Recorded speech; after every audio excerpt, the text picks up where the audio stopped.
Ok, bonjour à tous. Donc, on va corriger la série de leçons.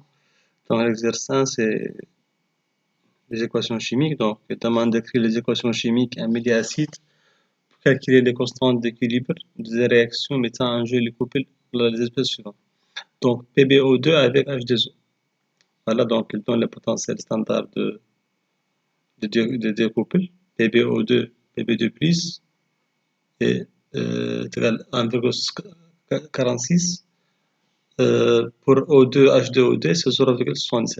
Si on va appliquer la règle de gamma pour donner l'équation de la réaction. Donc, le couple qui a le potentiel le plus élevé donc, va subir une réaction de réduction. Voilà. Et l'autre va subir une réaction de oxydation. Ok, pour la couple PbO2, donc PbD+, l'équation c'est PbO2 plus 2E- d'électrons.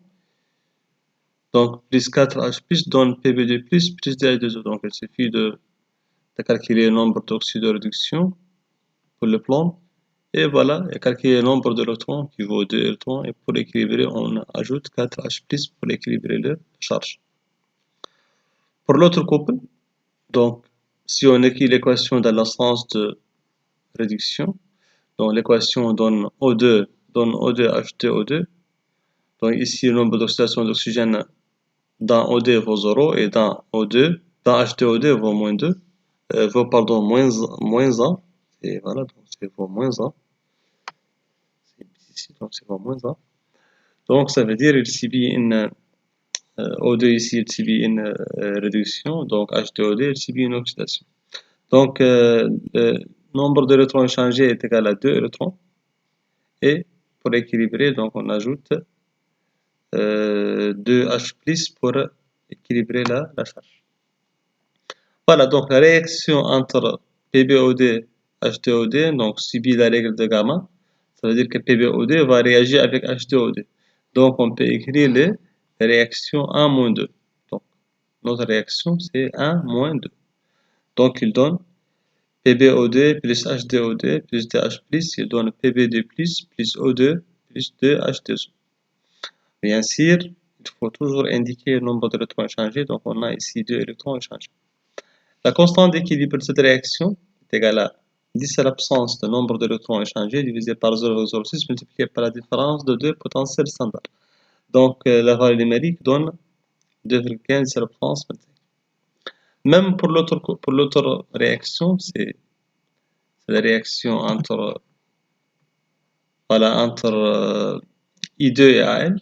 Voilà, donc les deux potentiels standards, donc on a I2 I moins 0,54, AL3 plus AL moins 1,66.